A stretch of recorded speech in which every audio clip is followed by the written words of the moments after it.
Okay, let's do today's lesson. Now we're going to talk about graphs. So it says a bike rider cycles 18 miles in 1 hour. So we have that our hours are our x and our miles are our y. Well, if we go 18 miles in 1 hour, then I can just scale this up to figure out how many miles they would go in 2, 3, 4, 5, 6, and 7. Okay, so over here I'm going up by 1, increasing by 1 hour. So if I go 18 miles in 1 hour, then in 2 hours I should go double that, which is 36. So on this side I'm going to go up by that rate of 18. My y is increasing by 18. My x is increasing by 1, which is my k. So this would be 54, 72, 90, 108, and 126. Okay, so now I can take these x and y values and write them as ordered pairs. So I have 1, 18,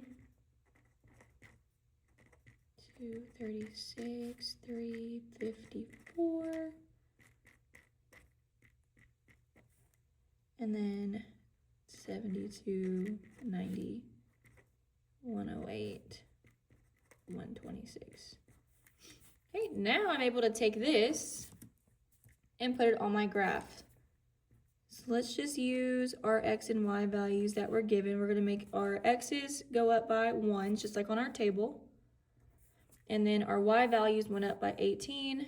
So we're going to call these those same values, just to keep it simple. Okay, and if I don't ride for any hours, if this bike rider was to cycle for 0 hours, how many miles would they travel? 0. So my graph is going to start in the origin, and we're going to plot these points. 1, 18, 2, 36, 3, 54, all the way to 7, 126.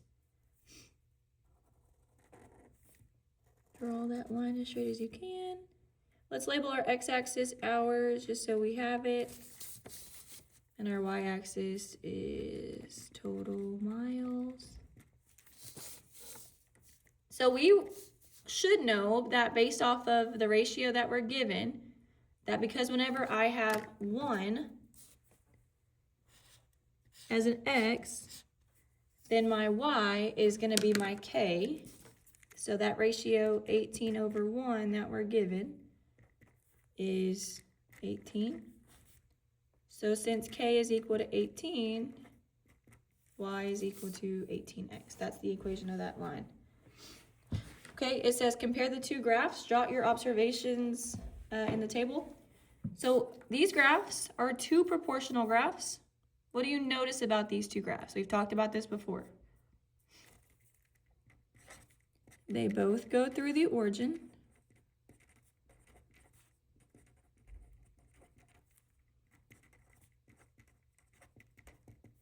And they are both straight lines.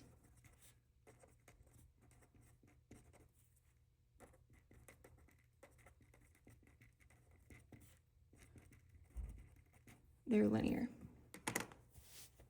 Okay, and then for non-proportional graphs, well, this graph, this line is a straight line, but it does not go through the origin. Does not contain the origin, which means it doesn't go through this point right here. And then this one is not a straight line.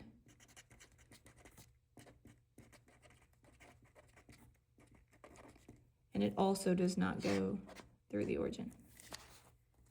So for a graph to be proportional, it has to have these two things. So put a star by this. This is important information. We talked about this in class. If your relationship is proportional, then your graph should go through the origin and it has to be a straight line. It has to be both. So just like on this non-example, on the non-proportional example, this was a straight line, but it's not proportional because it doesn't go through the origin. Okay, proportional relationships are linear, and they go through the origin. So we're going to plot these points and we're going to see if they're proportional or non-proportional. So this is the point. We have 1, 1, 2, 3. Just count each box as 1. Like these numbers are kind of shifted over, so just count each box on your graph as 1. 2, 3. 1, 2, 3. 1, 2, 3, 4, 5.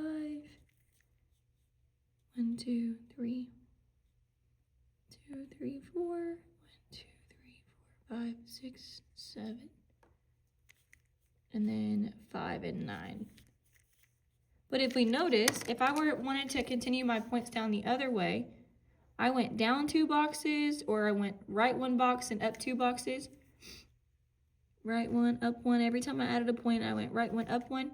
So to keep this pattern going, to find how what points would go on this side, I need to do the opposite.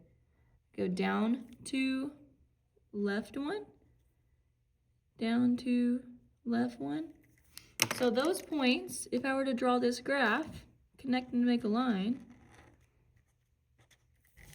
is this a straight line? So straight line, yes. Does it go through the origin? No, which means this is non-proportional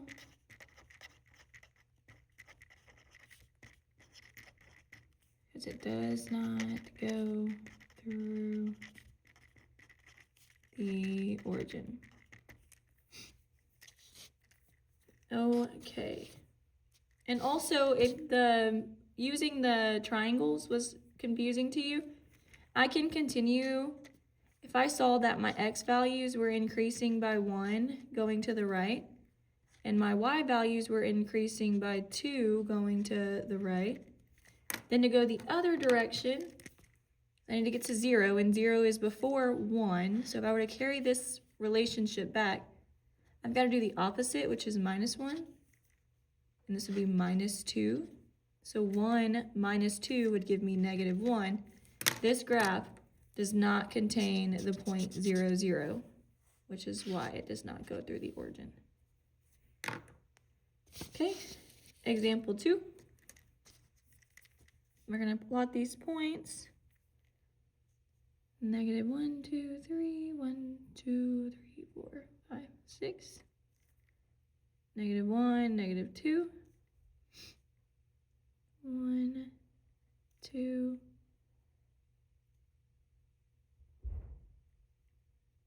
3, 6.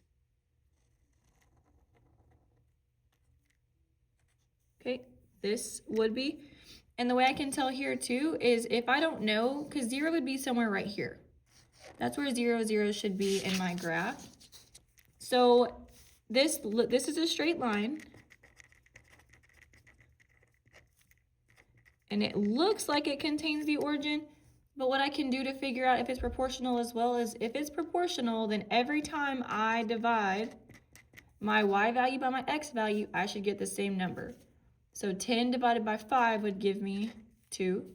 6 divided by 3 would give me 2. 2 over 1 is 2. -2 over -1 is 2. -6 over -3 is 2 as well. So this is a proportional relationship because for one, my graph looks like it goes through the origin, but we don't know that for sure because that's not in there. But it's proportional because y divided by x is constant. And that means k would be equal to, in this example, this 2 that I found. Okay. Same thing here. Let's check the table first before we put it on the graph. So this one is a consistent and easy one to see. I'm adding 2 to go to the right, adding 1 here, So when I'm going back, I would subtract 2, that would give me the 0. I go back, I'm subtracting 1, that'll give me 0. So this graph should contain the origin. And it looks like it does. 5 divided by 10 is 1/2. 4 divided by 8 is 1/2. 3 over 6, 2 over 4, and 1 over 2, those are all equal to 1/2. And if you notice, there's that 1 over 2. So yes, this is proportional.